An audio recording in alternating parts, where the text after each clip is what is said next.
Olá, queridos! Mais uma questão. Vamos fazer uma questão discursiva na nossa bateria de questões. Toda hora eu estou colocando uma questão nova aqui para vocês, para nós fazermos um treinamento profícuo para a sua segunda fase da UAB. Vamos lá? Qual foi o tema que eu escolhi para a nossa questão? Então, esta questão eu adaptei. A questão do exame 28, terceira questão, é uma questão adaptada, ok? Bora lá. Leal, primário, cumpre pena em regime semiaberto após condenação definitiva pela prática de crime de lesão corporal seguida de morte, ocasião em que foi aplicada a pena de 8 anos de reclusão. Após permanecer 23 meses da pena aplicada em regime semiaberto e considerando que trabalhou com autorização judicial fora do estabelecimento prisionário em serviço extramuros por 120 dias, pretende a obtenção de progressão para o regime aberto. Diante disso, em visita realizada pela defesa técnica, demonstra sua intenção para advogado, informando que não sofreu qualquer punição administrativa no período, mas demonstrou preocupação com o fato de que soube, por meios de outros detentos, que não haveria vagas disponíveis em estabelecimentos de regime aberto no Estado. Sob o ponto de vista técnico, de acordo com a jurisprudência pacificada dos tribunais superiores, na condição de advogado de Leal, esclareço os itens a seguir. Leal preencheu os requisitos objetivos para a progressão de regime aberto, justifique. A inexistência de vagas no regime pretendido pelo apenado pode ser considerada fundamento idôneo para não concessão do benefício por ocasião do preenchimento dos requisitos objetivos e subjetivos para a progressão, justifique. São duas perguntas que vocês devem responder sim ou não e justificar.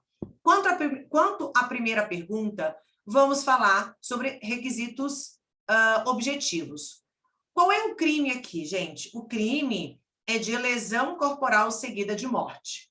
Então, lesão corporal tem violência, Quais são os requisitos? O artigo 112 da Lei de Execução Penal, Lei 7.210 de 1984, trouxe os requisitos e, muita atenção, o pacote anticrime alterou. Se nós pegarmos a lei, estou com minha lei aberta aqui, diz o inciso 3, 25% da pena se o apenado foi primário e o crime tiver sido cometido com violência ou grave ameaça à pessoa. Ora, é exatamente a questão de Leal. Então, ele deve ter cumprido 25%, ou seja, 1/4 da pena, para que tenha a possibilidade de progredir do regime semiaberto, que ele já estava, para o regime aberto. Ora, se ele tem uma pena de 8 anos, como é que eu sei esses 25%? Pegue a pena e divida por 4. 8 dividido por 4, 2. Então, ele deve cumprir pelo menos 2 anos de requisito objetivo para ter direito à progressão, salvo os outros requisitos subjetivos. Mas a letra A está pedindo um requisito objetivo. Ora, ele permaneceu preso no regime anterior, o semiaberto, por 23 meses. Ainda não são 2 meses, mas ele cumpriu em serviço extramuros 120 dias. Lembrem, de acordo com o artigo 126, a questão da remissão do tempo. A cada 3 dias de trabalho, haverá 1 dia de desconto da pena, que é a remissão.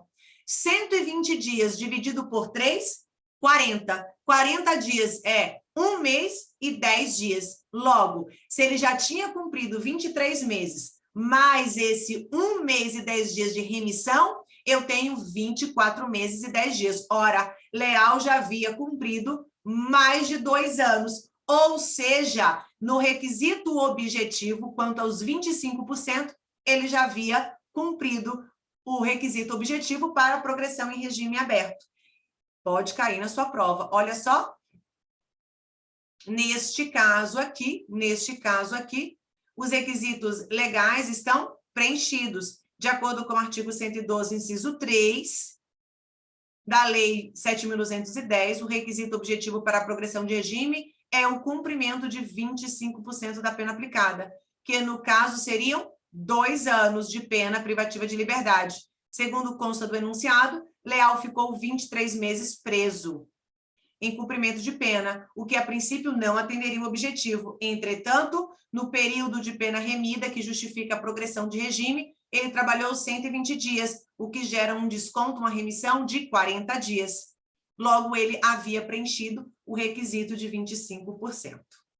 E a letra B diz assim: a inexistência de vagas no regime pretendido pelo apenado pode ser considerado fundamento idôneo para não concessão do benefício. Então, imagina que há a possibilidade, mas não tem vaga na casa do albergado, que é o local onde o apenado a regime aberto deve ficar custodiado, na casa do albergado. Se não tem vaga, não pode ser, então, progredido o regime.